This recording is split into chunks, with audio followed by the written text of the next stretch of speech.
Hey everyone, this is Martin Willis, your host. How are you? Welcome to the Everything Else show. These are every Monday, varying times on all different types of topics.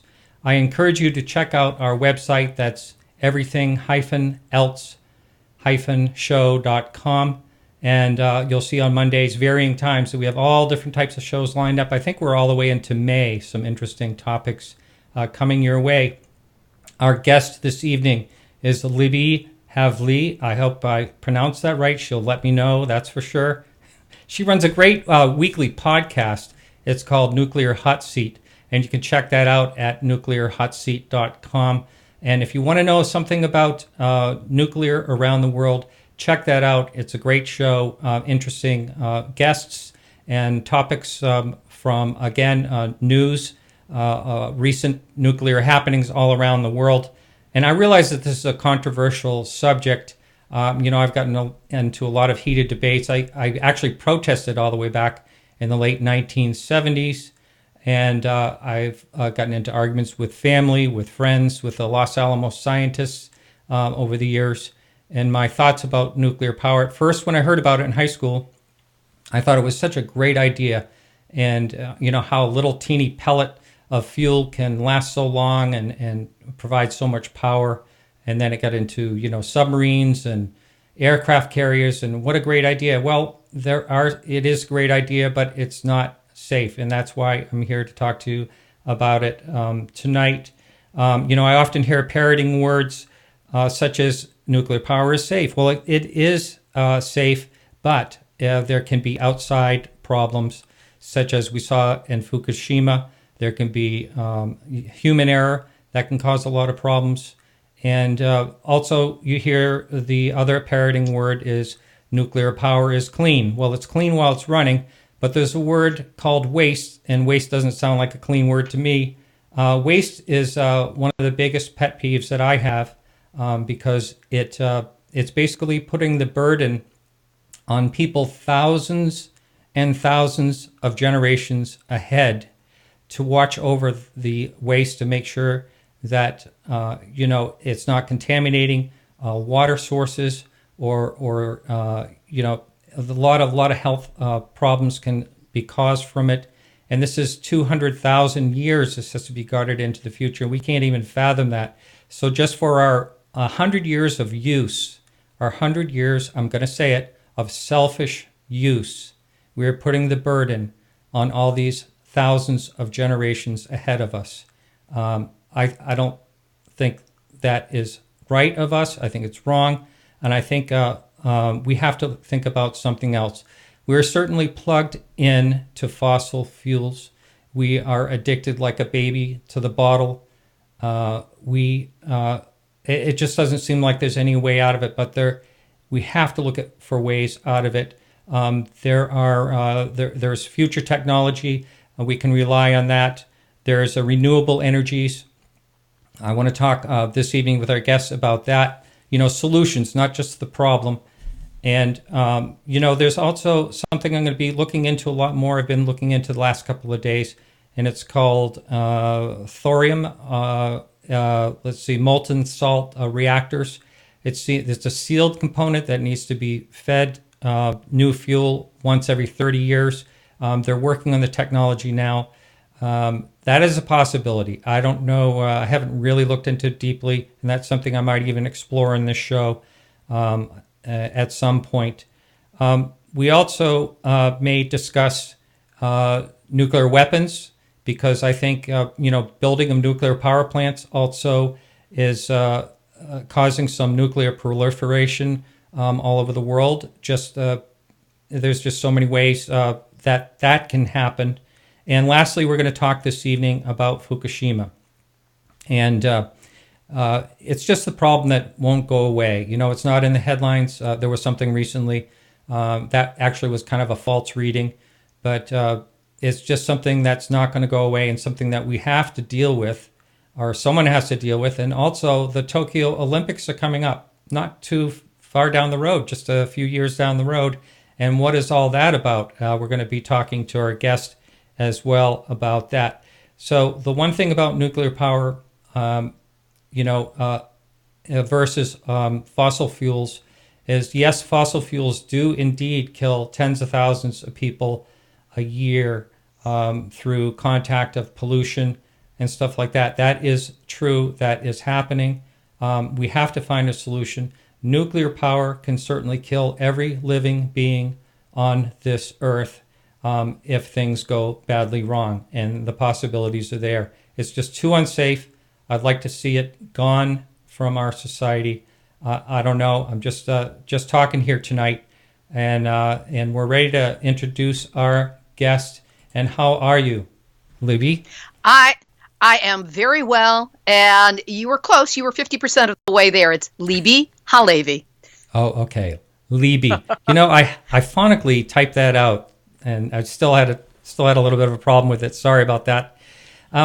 So, Libbe, why don't you tell us a little bit about yourself and what got you interested in? I'm going to say the word passionate about this topic. Well, it was personal, and it was a delayed reaction that I had. I have a background in broadcasting and radio and the entertainment industry, and that's where I was working. And back in 1989, I was going through something and went back east to visit a friend of mine I hadn't seen for a while. She had just moved with her brand new husband to a small town in Pennsylvania. And when she welcomed me there, she said, "Oh, you've come to the perfect place to cool out." Middletown, the name of the town she lived in, is really Middle Town. Nothing important ever happens here. And 5 days later, 1 mile away from the home that she and her husband lived in, where I was staying, the nuclear reactor at 3 Mile Island malfunctioned. Wow. And did you say 1 mile away? Yeah, it was 1 mile. You walked out the front door. It was a duplex. You walked out the front door, walked one building to the right, turned like this, looked up. There were the cooling towers right there. Hadn't noticed them before because there was no need to. But suddenly it was the most compelling thing in our lives, except we were a little slow on the uptake about it. We did not evacuate until the third day, in part because we believed what the government was saying. And when they decided that, gee, it's time to evacuate within 5 miles, that would be me. But my friends were at work. There was no transportation. There was certainly no public transportation. There was a car of some sort, I think it was an ambulance, that had a loudspeaker in it that was saying, "Keep your doors and windows closed. Do not go outside unless you absolutely have to." Not saying what had happened, just saying, don't risk it. Just stay inside. And as you might be able to imagine, if you can project yourself into this, at that time, we didn't know if the thing was going to blow up or not. No idea how much radiation had been released. And I grew up during the Cold War 1950s era, where we learned about radiation and what the damage was, because the assumption was it was going to be coming from the Russians. So radiation was a bad test. Yes? Yeah. Hang on just 1 minute. We're having some static feedback. Actually, it just cured itself. So keep on going. Sorry. I'll see if getting closer to the mic might be of assistance. Nope. What I'm going to do is hang in, everyone. I'm going to hang up with you and recall you back, and we'll just see if we can get this straightened out. Okay. Okay. I'll be calling you right back. Okay, hang in, everyone. That happens every once in a while. I believe it's a Skype issue, and we're just going to give this another try here. See what happens. Okay, say hello. Hello. That is better. I hope this doesn't happen again. But okay, so I interrupted you. You're a mile away from 3 Mile Island, and did you have panic? Did you panic at that point, or did it not really hit you? Oh, it hit profoundly. It was like everything I had been made afraid of in the 1950s growing up about nuclear came right smack up in my face and was only 1 mile away with no transportation. The house didn't even have a basement where I could hide from the radiation or a blast if it was going to happen. And it took me, I think, pretty much to the brink of madness because of the pressure, the not knowing. Am I about to die? Will I know that I'm about to die? Will I have like a second of awareness before this actually happens? I tried making phone calls. The phones were completely overloaded and you could not get a line out. So I couldn't even talk with somebody who was out of the area.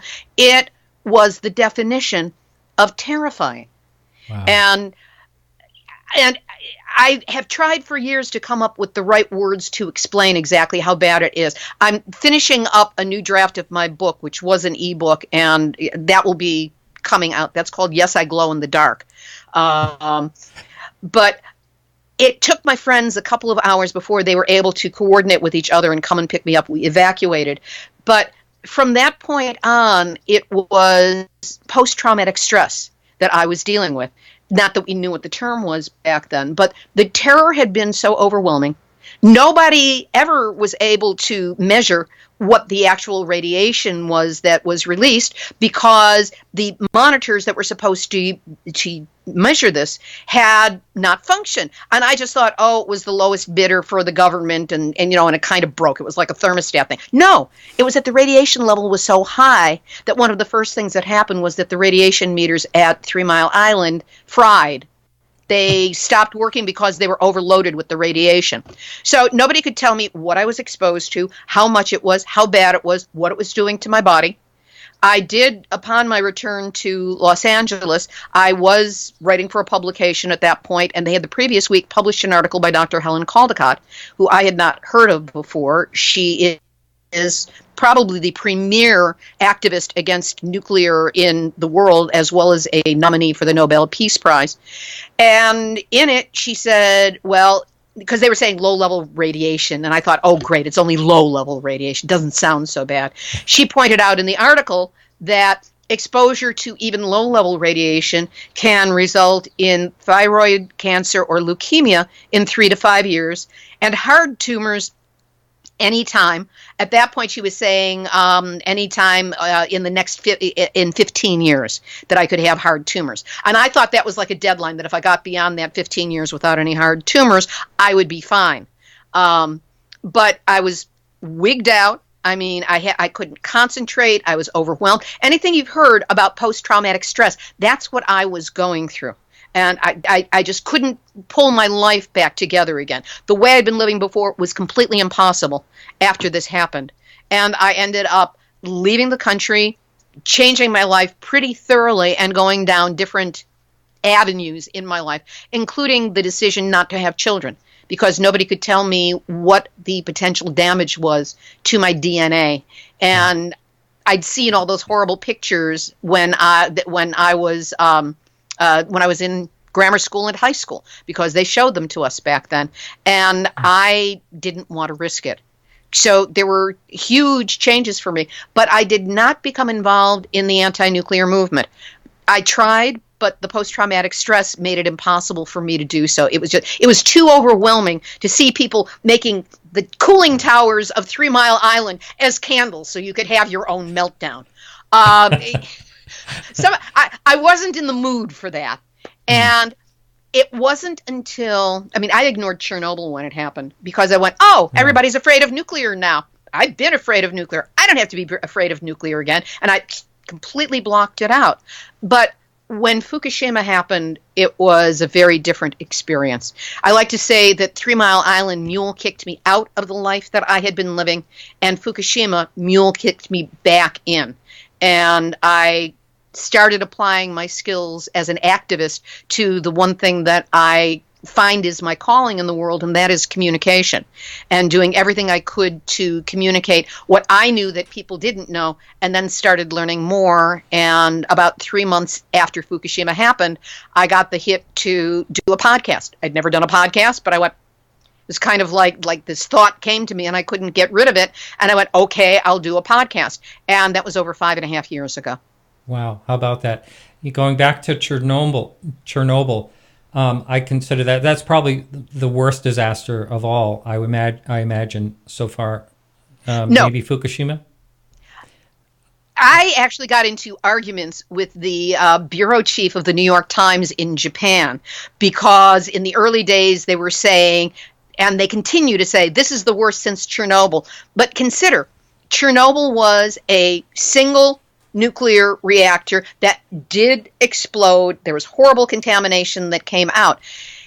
At Fukushima, we've got that times 3. We've got three. There are 3 nuclear reactors. There's rods that we still have to worry about. I want to get into Fukushima a lot, but I want to tell this quick story about Chernobyl.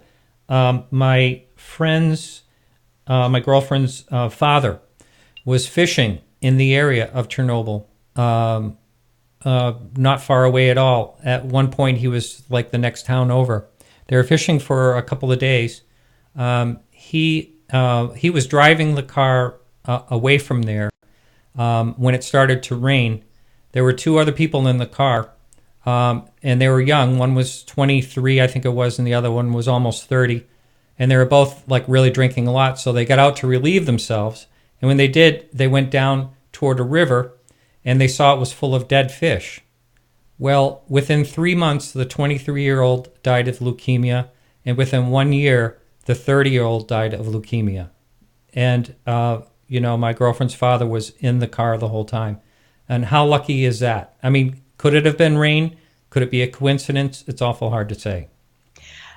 One of the things that happens with rain is that if there is contamination in the air going all the way up to the jet stream, where we have the radioactive remnants of every atmospheric bomb blast that's ever taken place, from the Trinity test, Hiroshima, Nagasaki, and through all those hundreds, if not, no, it was thousands of atmospheric tests that took place in the 50s and 60s, there's still particulate matter up there. And raindrops form around particulate matter. So if the moisture comes in contact with radioactive particles, it comes down to Earth as a rainout. If this was Chernobyl, and it was how long after the accident took place? He was there during the accident. He didn't even know it. Yeah. Yeah, I know that was Russia back then. But if it was 3 months afterwards, there was all kinds of dust and particulate matter. The dead fish should have been a dead giveaway. You should pardon the inadvertent pun.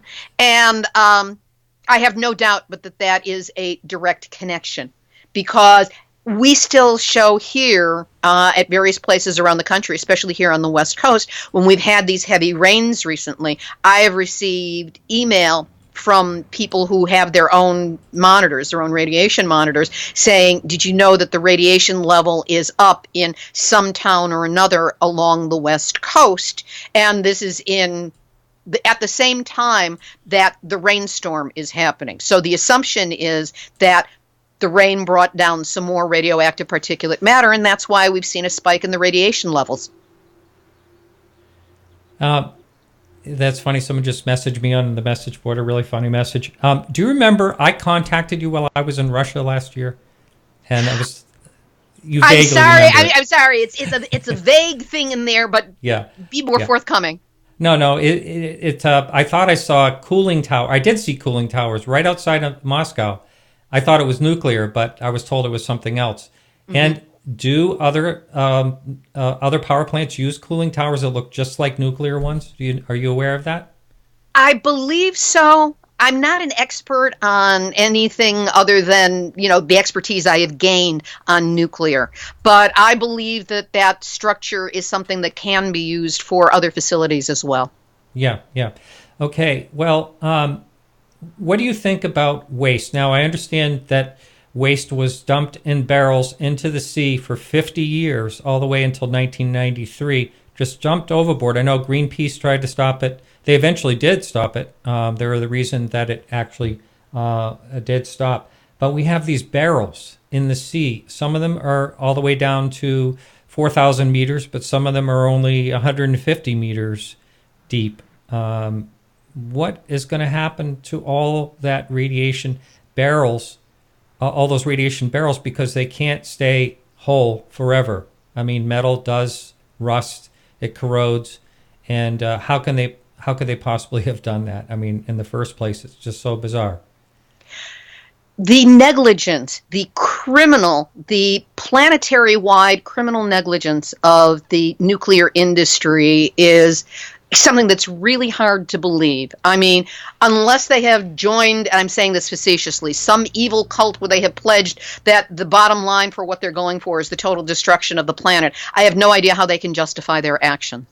We know that the uranium mining that was done even going back into, I believe it started in the 20s or the 30s, native lands in the western United States. They didn't tell anybody what was being dug up. They left behind all kinds of tailings. People were contaminated. They had radioactive dust on their clothes. They brought it into their homes and in their families. And then the cancer rates, X number of years later, start to soar, but nobody can figure out why, quote unquote.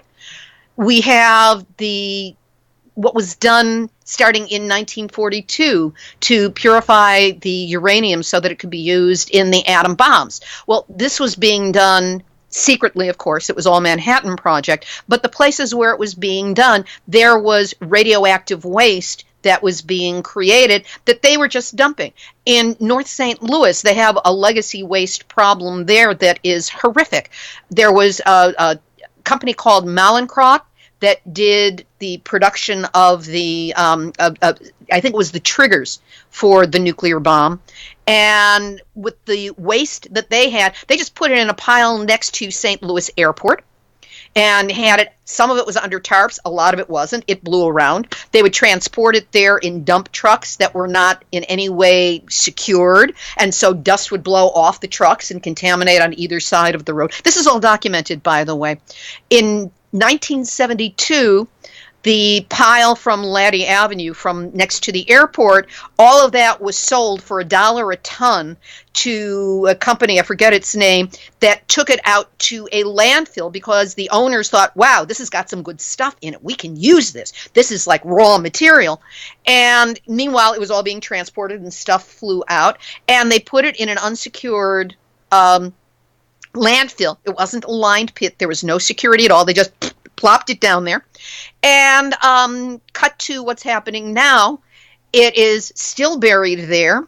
In an adjacent landfill, there is an underground fire that has been burning now for 6 years that they cannot put out because it's made up of all these materials, and it is encroaching upon where the radioactive waste is. The radioactive waste all by itself has totally contaminated a creek there, Coldwater Creek. The people living next to it have an enormous cancer cluster. This has been documented, not by the officials, but by the citizens there. The people there sent around a questionnaire and said, do you know of people who have cancer? They found 47 cases of appendix cancer, and there are professional oncologists at the top of their game who've never even heard of appendix cancer. So this is just, and the homes are contaminated.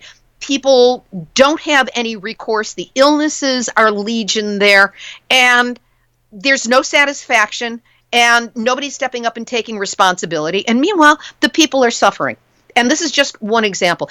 There's a quote I would like to share with you. I got this from Dr. Helen Caldicott. I interviewed her for my show 2 weeks ago. And I think it's really important for people to understand that when you're told that something is at a low level of radiation, it sounds like, no problem, you don't have to worry about it. No. I put this together from many things that Dr. Caldicott has said.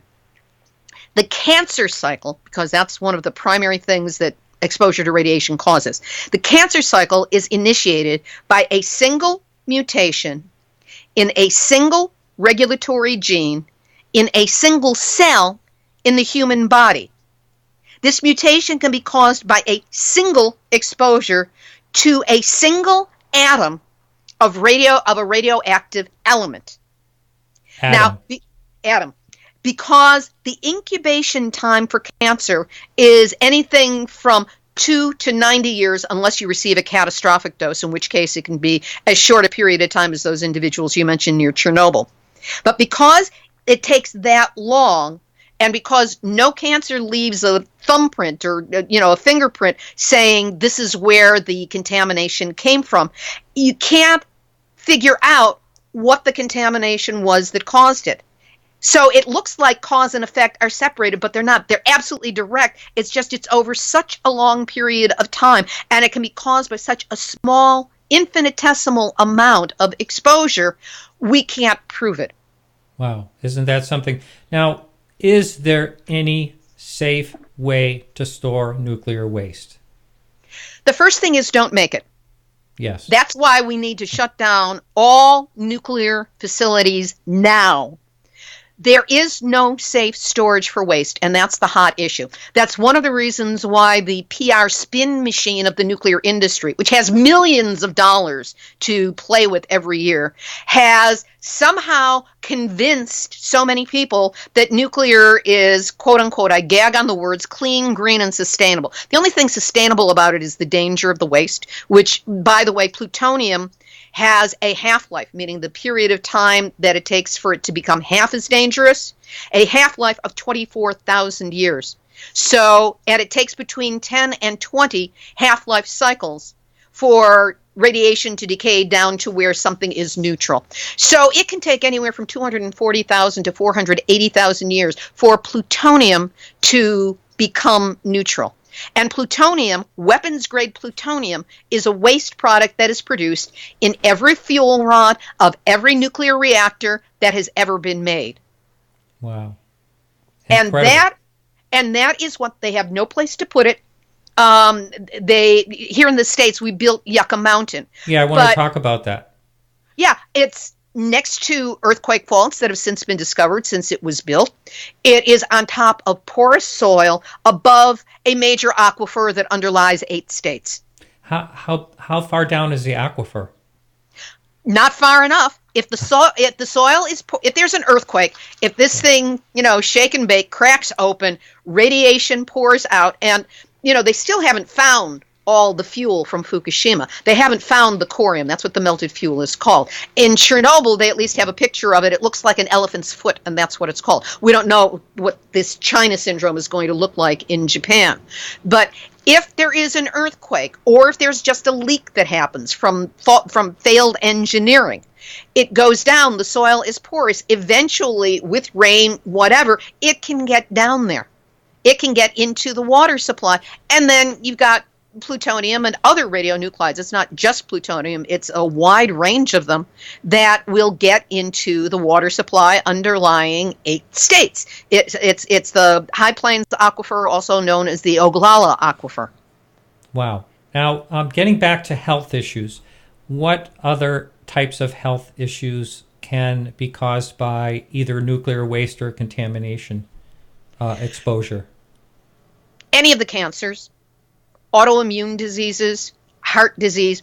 Different radioactive substances have an affinity for different parts of the body. For example, iodine 134 and 137 are short-lived radionuclides, but that's what gets released immediately if there is an accident. That's why people say you need to take, potassium iodide. Well, that will only work in the immediate aftermath of this exposure. But that has, because it's iodine, it has an affinity for your thyroid, which is why thyroid cancer is one of the first to show up. Strontium-90 has an affinity for your bones, so that's where bone cancer comes from. Cesium has an affinity for muscle, and particularly heart muscle. So that can lead to heart disease and heart attacks and strokes.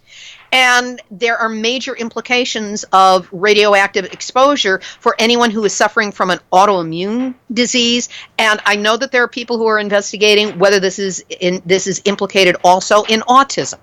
It's not saying that there aren't other things that can cause these illnesses, but radiation always must be considered especially if a sudden or a rare or an unprecedented, it's not anywhere in the family's gene pool illness suddenly shows up. So all of those can happen. And that's without even taking into consideration the difference between internal and external radiation. Most of what you read out there is about external radiation going, it kind of bounces off your skin. That's for plutonium because of the type of radiation it is. However, if it lands on your food, if it's in your water, you take it inside your body and it's stuck there, then you've got an atom putting out particles, hot particles, up close and personal with your internal organs, which is why all of the digestive tract cancers are in such increase, all the way from cancer of the lips and tongues and throat and esophagus, all the way out to colon cancer. Now, they're all tied up. Are you thinking that the increase in cancer these days has to do with radiation from, like you talked earlier about upper level particles, atmosphere from previous bombs all the way back into the 1940s? Are you thinking that this is the reason there seems to be, now I don't even know if there is, an uprise in cancer in general. There is. Actually, even my GP has talked with me about it because he knows the work that I'm doing. If you look at cancer, 100 years ago, it was a relatively rare disease. As we have moved into the mining of uranium, it started going up. If you've ever seen pictures of Madame Curie's hands, you can see what radiation exposure can do, the pitch blende she was working with. But as of 1945 and the first atmospheric explosions, and then following that, all of the atmospheric tests that took place, you will find that if you look at this as a time lag, in other words, give it 15 years, what are the cancer rates? That's when we start seeing the rise in cancer. Now, to prove this, there have been epidemiological studies done, usually on small scale and usually funded by either interested individuals or a few research places, but not on a wide scale by the government. It's almost like planned deniability. They don't want to know what's out there and what the danger is, because I do believe that the major function of the government now as regards nuclear is to manage our panic. And in that way, they are working directly with the industry to make it look like it's no big deal. But it is. It's an enormous deal. And if you look at the places where there have been radiation incidents, and you correlate from hospital data and CDC and the legitimate sources that are out there that actually do collect data, though not specifically nuclear, but if you sort and sift it through the right filters, you will find increases in cancer. For example, they're fond of saying, well, nobody died at 3 Mile Island, like that wasn't important, although the people who were most directly affected by radiation, by the exposure, including a woman who owned a kennel, and apparently there were lots of dogs who died and a lot of mutated puppies, she got paid off early and had to sign a non-disclosure agreement. And that's one of the ways that they handle it. We'll give you this money, but you have to go away and never talk about this again. There has been an epidemiological study in the last 3 years that was done that showed that the highest rate of thyroid cancer in the country is in a 50-mile radius of 3 Mile Island. Oh my God, how about that? Now, how can one, I'm not talking about during an incident, but I'm talking in general, how can one protect themselves? I know you mentioned iodine as like an immediate, something you take immediately. But how can someone protect themselves in general? Wear a lead suit or something? Early on, I was asked if I wanted to go to Japan. Somebody wanted to fly me to Japan, and I said, not unless I get to wear a lead-lined burqa and a military-grade gas mask. There's no slam dunk, but there are many steps to take. There are foods to eat and foods to avoid and supplements to take. I actually worked with an activist who's a former Greenpeace nuclear activist and is also a certified nutrition educator, Kimberly Roberson. And we put together a program called Radiation Awareness Protection Talk. It goes under the name wrappedawareness.com. And there's a free report on the site if people want to check that out. But some of the basic things that you can do, first of all, yes, have potassium iodide, but even without that, I take 1 drop of iodine per day, and that fills the thyroid up. If the thyroid is filled with good iodine, it's not going to absorb any radioactive iodine, so keep that up. It's always good to take a high-quality multivitamin, because that also fills some of those slots where radiation might find a little notch to get into your body. I have chosen from immediately after Fukushima to this day, I do not eat anything that has touched the Pacific Ocean. That includes sea salt. That includes those yummy little seaweed snacks that everybody eats instead of potato chips and feels so righteous about, because there's no testing. Here's another thing. In Japan, they raised the level of radiation that was acceptable, quote unquote, acceptable by government standards in the food. And they raised it to 100 becquerels of radiation per kilogram of food. That's the level that they have. Here in the United States, we have the highest level in the world. We will allow food that contains 1,200 becquerels per kilogram. Wow. So food that is 12 times too contaminated to sell in Japan is perfectly safe to import to the United States, where we don't even need to label our country of origin anymore, and mix in with whatever is being manufactured. No labeling, no warning. You have no idea if it's there already or not. Wow. All right. Well, I want to get into Fukushima, but first I have this question that was emailed to me from Bobby, and he said that there was some type of iodine-131 detected in Europe this past January. Do you know? I'm sure you know about that. Yes, Nuclear Hotseat has a European correspondent based in Ireland, Sean McGee, who is a brilliant researcher. Yes, he also yes, nuclearnews.net is one of his sites. And he did the research into it and did a report for us. And by going through all of the different reporting organizations in Norway and Bologna, which takes care of Russia and those territories, and all over, it appears that it was a leak from a facility in Hungary that does medical radiation research and creates medical isotopes. So one of the reasons it was kept hush-hush is I believe this is the only facility in Europe that actually does this kind of medical work. And they wanted to protect that line of medicine. So that is the best knowledge I have. It was not a blast because there was no kind of seismic activity that was registered. There's no way that that can be hidden. There's absolutely no way. And the people who monitor the reactors that are in Europe and Scandinavia and in Russia didn't report any spike local to them. So this is the best that we know at this time, and who knows, more may be revealed. Right. We have a listener tonight in Hawaii. I'm going to say hi to in Hawaii, and she's very concerned about Fukushima, and is listening to the show tonight. And so I do want to get into that topic. I can remember when that happened. I just was beside myself, thinking, "Oh my God, how bad is this going to be?"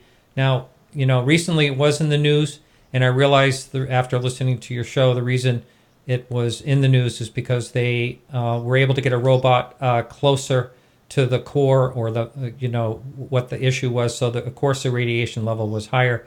But other than that little spike of news, people, I just think, kind of assume that Fukushima is a done deal and gone and all that. And how many years are we going to have to worry about this? Can it ever go away, be decommissioned or anything? And what happens if there's another major earthquake, tsunami again? What's going to happen? Well, you just took the entire scenario, because in terms of it ever being cleaned up, no. This is a permanent wound to the surface of planet Earth. And unless there's some magnificent technological breakthrough somewhere in the future, the research for which is not being funded, is not being encouraged. So I do not believe any kind of research is going on in it at this time. But unless there's something that can neutralize radiation and make it safe, we're stuck with this thing forever. There is no control. Every day, 300 to 400. Let me get, again, I want to be absolutely correct about this. Every day, 300 to 400 tons of ocean water is poured directly on the reactors to keep them cool, in the process of which the water becomes contaminated with various isotopes, including cesium-134, cesium-137, strontium-90, tritium, plutonium, americium, and as many as 100 more isotopes. That water is then stored in these big tanks on TEPCO's land around the plant. They've got over 1,200 of them now. Temporary, quote-unquote, tanks that are only meant to last 5 or 6 years, and they're starting to get to the end of their use-by date, and they leak, and there are problems with it. And TEPCO is taking out whatever radiation they can, and they're trying to say, oh, it's safe to dump back into the ocean. But there is no way to remove tritium. They're not letting any outside people come in to do the testing of what's going on with the water, and it's not safe. You can't decommission Fukushima because you can only decommission an intact nuclear reactor facility. This is wreckage. This is things on top of things that have fallen, that are broken, that are twisted, that are contorted. And so there's no way to get in there and find out exactly what's there, how far it's gotten, and how bad it is. So no, they haven't found the equivalent of the elephant's foot from Chernobyl, which is that's where it ended. We don't know where it ends here. In addition, and I have an anniversary program I'm posting tomorrow, which includes 4 interviews from Japan, and we talk about these very issues. The hills above Fukushima are contaminated in a way that cannot be cleared up because it's trees, it's leaves, it's duff, it's on the mountain. And no matter what gets done below to try and clean up the areas, when the wind comes, when the rain comes and pours down the mountain, the radiation from there is redistributed. Also, that water coming off the mountain has always been a problem for Fukushima. When the reactors were built, initially the site was up on a bluff overlooking the ocean. If it had been built on that bluff, we wouldn't be dealing with the problem now because it would have been well out of range of the worst of the tsunami. But some bean counter figured out, oh, well, it's going to be cheaper if we dig the hill and we take the bluff down to sea level and then we just build at sea level. It'll be much cheaper. By doing that, for years, they had a problem with, again, 300 to 400 tons of water coming down off the mountain and flowing through the basement of the plant. Now, while it was an intact functioning nuclear facility, that water just kind of, went out into the bay and it was fine. But now it's contaminated and there's no control over it. They tried building that stupid ice wall, which was just a graft project to give more money to their friends in government. That didn't work. They have no way of stopping that water from coming off the mountain with its contamination already, going through the basement, which is horrifically contaminated, and from there going out into the Pacific Ocean, where it doesn't dilute. Dilute means something gets weaker to the point where it becomes ineffective. It can't do its damage. What it does is it disperses it and distributes it. Remember, all it takes is a single atom of exposure hitting your DNA the wrong way, and you've got a problem, and if you have any offspring after that, they will have problems as well because damage will have been done. Wow. Now, I remember the ice wall thing. And one of the things, and I thought that was kind of, how would they ever maintain it? I mean, that's, year round and all that. I mean, and then a couple of things I thought of, well, I know this sounds kind of crazy, but what about something like a moat or a canal dug around the plant to keep that water from actually flowing under it? Has anyone ever talked about some type of canal or a moat to stop the flow of water? I'm sure that there are some very bright engineers in the world who have thought of anything that you or I could think of. Yeah. And either it proved to be not feasible, or nobody was interested in hearing it, and perhaps the time has passed when it would be even possible to try it. One of the reasons that we can't build a sarcophagus around Fukushima, the way it was done as Chernobyl, is that Chernobyl is in the middle of the country. It's not on a coastline.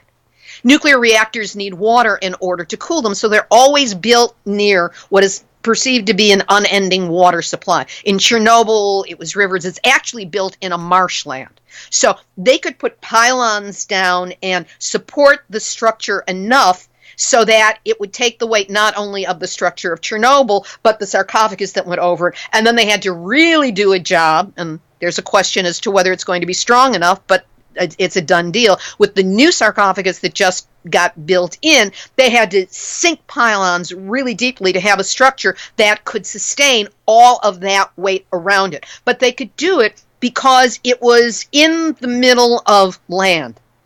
Fukushima's on the coast. It's not possible for them to do the same kind of engineering there. So a sarcophagus is not going to work. You can't decommission it because it's a mess. You can't decommission a mess. And Japan has been doing everything in its power to shut out the rest of the world and its engineering expertise. They wanted to save face. I believe this has been said by one of my interviewees as being part of the national profile, that they want to save face. They want to do it themselves. And so they've been doing it themselves and botching it completely. And now they're doing everything in their power to pretend that everything is okay, because in 2020, the Olympics, if they still happen, are going to take place in Tokyo, including housing and training facilities that are being built in an area that used to be a soccer field and a soccer training facility, only 12 and a half miles away from the Fukushima Daiichi wreck. Interesting. And what have they checked the radiation levels in that area? Oh, yes. As a matter of fact, this is also, I've been doing a series of programs on Fukushima coming up to the anniversary. And tomorrow is one that it's the 5th year for Voices from Japan, interviews with people. And they actually have road signs, the electronic road signs where the numbers can change, like, there's an accident ahead or use the next exit and stuff like that.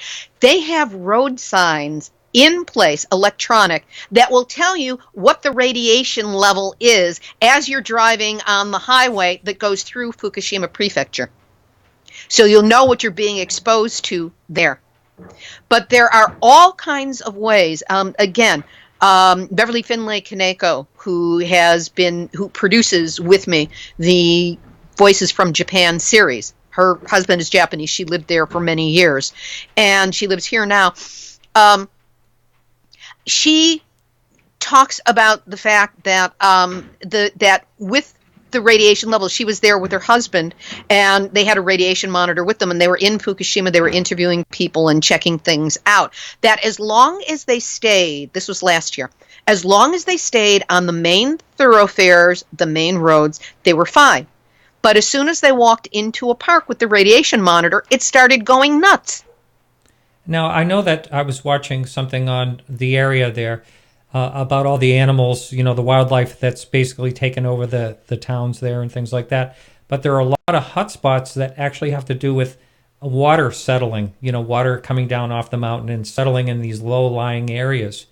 And so I imagine if you take a walk anywhere, you're going to be walking, past or through some of these hotspots if you walk the trails. And I understand it's really beautiful in that area too. And, how are people going to be regulated out of those areas where there could still be hotspots? And here's the thing. They're not being regulated out of them. It's just the opposite. The country is actually taking away, at the end of March, the end of this month, they're taking away the stipends for more than half the people who have been evacuees from the area. They're saying, oh, this area is at 20 millisieverts. It's okay for you to live there now. 20 millisieverts used to be the annual dose of radiation that was allowed for someone working within the nuclear industry. It was much higher than what was allowed for a regular person. And now they're saying, well, sorry, at the end of March, you're either going to have to move back to your homes in Fukushima, which especially mothers and children don't want to do. They're far more vulnerable to radiation than adult men, but everyone is at risk because of it. You're either going to have to move back there or figure out something on your own, but, wipe our hands. We're done with it. We don't, we're not concerned anymore, because they're trying desperately to create the illusion of normalcy so that the 2020 Olympics can come and all the tourists can come and all the athletes can come, and then watch their cancer rates go up in 3 to 5 years for thyroid or leukemia, thyroid cancer or leukemia, and hard tumors after that. Because they're going to be breathing deeply, there's going to be rain, there's going to be dust coming up, there's the ambient radiation. There have been samples of dust and dirt along sidewalks from Tokyo that have been taken up just at random, not a particular hotspot area, and brought back to the United States. This was by Arnie Gunderson at Fairwinds Energy Education. Oh, yeah. And after testing, it was shown that those samples were so radioactive that in the States they would have to be disposed of as high-level nuclear waste. This is just dust along the streets in Tokyo. Now, do I hear we're having a little bit of a Skype issue? And I might have to hang up again just for a second. Is that your dog that I hear barking? There is a dog out my front door. I'm in California. Sorry to Oh yeah. I can close. I No. can close the door if you like. Okay. Or throw out a milk bone, and I'm No, going it's actually to. across the street. Yeah, and I'm going to hang up, and I'll call you right back. You got it. Okay. All right, hang in, everyone. I'm going to be calling her right back. She's going to be closing the door and coming right back. And thank you for hanging in for the show. And here we go. We'll see if that's any better. And I told the dog to be quiet. Mine's fine. That was across the street. Okay. Yeah. All right. Well, thank you for that. So, what is your best guess to what the solution is? Or are we just going to say there's absolutely no solution to what can be done with Fukushima? I think that what is needed is a total uprising of sane people everywhere who understand the power of renewables, who understand that we can be easily powered by renewables, that it can be done. We need top-down support. I mean, Germany, which is not exactly a sunny country, has actually gotten to a day where almost the entire country was given its power by renewables. If Wow. Germany can do it, we can definitely do it here. There's no will for it. But we need to, first of all, shut down every nuclear reactor, because every nuclear reactor leaks tritium into the groundwater. It leaks during refueling, it leaks radiation into the air and the environment. And they hide that by saying, oh, well, we average out the releases over the course of a year, which of course shows it as being infinitesimal, when the bulk of it is happening within a 12 to 24 to 36 hour period. So we need to shut them down and install renewables at the same time. Secondly, there has to be funding. There has to be some movement to start the research. Get the billionaires together. Make it $1 billion prize for whatever garage-based MIT student or group thereof can come up with a way to genuinely neutralize nuclear radiation without creating more. That's been the problem in the past, and there have been rumored solutions to this. I've tracked them down. Nothing scans out so far. We need the research to be done. The third thing is that there has to be responsible storage for what we've already created. And that is not the way the Nuclear Regulatory Commission is handling it in the United States. For example, at San Onofre, which is only 70 miles away from where I live, they are planning to take the fuel rods, the spent fuel rods, and put them into dry cask, which sounds fine, except the NRC has approved, and the local utility is buying the cheapest tin can. We call them the thin canisters because they are only 5/8 of an inch thick stainless steel. There's no way to fix them. There's no way to monitor. If something goes wrong inside, we won't know it's going wrong until something happens. They're being stored next to the ocean. The utility is not reinforcing the inadequate tsunami wall that happens to be there. And if there's a problem with, global warming, oceans rising, if something happens there, then we have really got a problem in Southern California, and that's the breadbasket to so much of the world. This is where the world's fruits come from. Los Angeles, all of it is gone. So we need to have responsible storage, and that has to be on the energy industry's dime.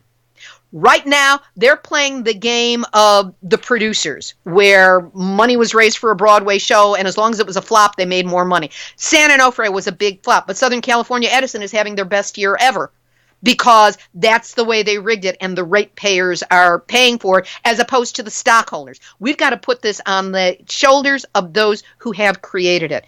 Got to stop making more. We cannot assume that Australia is going to be the dumping ground for the world because they don't want it. I don't care how much. So, there's a lot that can be done. And also, people need to keep themselves informed. As I said, if they want to learn about Fukushima, tomorrow will be my third program in a row, including Dr. Caldecott. Last week, that was 2 weeks ago. Last week, it was a woman who did animal rescue in the evacuation zone, telling just heartbreaking stories from there. And tomorrow is 5 different interviews, one with my producers, a wraparound, and 4 specific ones for people actually living in Japan and living with this horror. So Wow. you can do that by going to nuclearhotseat.com. And if you want to learn how, in the interim, to best protect your health, there are many things that you can do and that you need to know about. And you can find out by going to wrapedawareness.com. That's RAP like Peter, T like Tom, awareness.com. And there's a free report there. And on Nuclear Hot Seat, you can sign up for an email notification every week that gives you a link to each week's program. Wow. Yeah, that's great. So I saw recently that they actually were shooting the pets, or they shot the pets in Fukushima, which is absolutely horrible.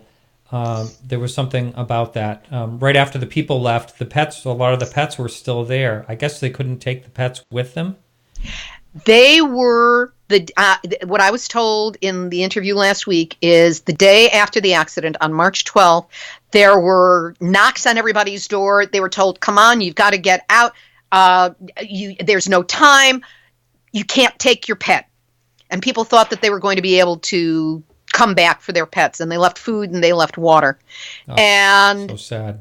And they were bussed 200, 300 miles away, and it was 2.5 months before they could come back. You can just imagine. Unbelievable. And again, the wild animals just taken over. Now we're coming up on the full hour. I don't know if you want to go any further, or if this is enough of a show. I'd like to end the show with talking about possible alternatives to nuclear power, the green energy. Absolutely. I mean, solar is huge. Wind is huge. Geothermal. I made a list. Okay. Germany last year had days where they got almost all of its power from renewables. Iceland generates 100% of its electricity from renewables. Norway, over 99%. High levels also in Denmark, the UK, Scotland, Ireland. But here's where there's top-down support for this kind of changeover in the energy profile. China is aiming to spend at least $360 billion on renewable energy by 2020. So they may be saying they're doing stuff with nukes, but they're also doing renewable energy. And this is economically the way of the future. Without renewables, we're going to be tied into the dirty coal, oil, nuclear, and gas, which is insane. And that's not the way the world is going, or at least the smart countries are going. We need to have like what was done after the Depression that got us out of the Depression to make this a push for clean, green, genuinely clean, green jobs in this technology. Just so that you know, there are 65,000 people working in solar in California alone and 260,000 nationwide, along with 100,000 in wind. This is a jobs generator. This is a future generator, and that's the direction that we need to go. Yeah, I know the one thing you always hear the naysayers about, green energy is not reliable. I live on a mountaintop. Whoops, there goes my microphone. I live on a mountaintop. I have a lot of wind. Wind power would be excellent here for the most part, but it's not always reliable. A combination of the two can work. I also really strongly believe that within the next 20 years, there's going to be breakthroughs in technology. I know someone like Elon Musk is working on a battery pack, for every house, and that somehow is going to, change things. And I think that enough great minds out there can actually get somewhere, and there can be a better future. But you're right. I'd like to see all the nukes go away. We didn't really talk about nuclear weapons. As I said in the beginning, it's a genie that you can't put back in the bottle. I don't see how that's going to, how that could ever change. I don't know if you want to touch on that before we go or not. There really isn't time, but I would love to come back and talk with you further and be prepared on that aspect of the nuclear issue. That sounds great. Well, thanks so much. It's been a pleasure, as always, to talk to you. And just see, I think there's a question up. Nope, it's just someone was commenting about Fukushima. So thanks so much, and we'll be talking to you soon. Thank you for inviting me. I really enjoyed having the opportunity to talk with someone who gets it and who knows. All right. Thanks so much.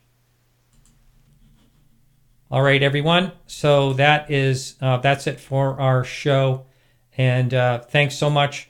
We'll be on next week. We're going to be talking with Stan Gordon. And he is going to be talking about strange animal sightings in Pennsylvania. I know that's kind of a different topic. Please do check out the Everything Else show. That's everything-else-show.com. Check out the upcoming shows. Again, we're booked all the way into March. And if you have a show idea, please send me an email. And the contact information is right on the website. And we'll be back next week. I believe the time next week is going to be an hour earlier than tonight. I think it's 7 o'clock from what I remember. And I'll talk to you next week. And again, thanks so much for joining us.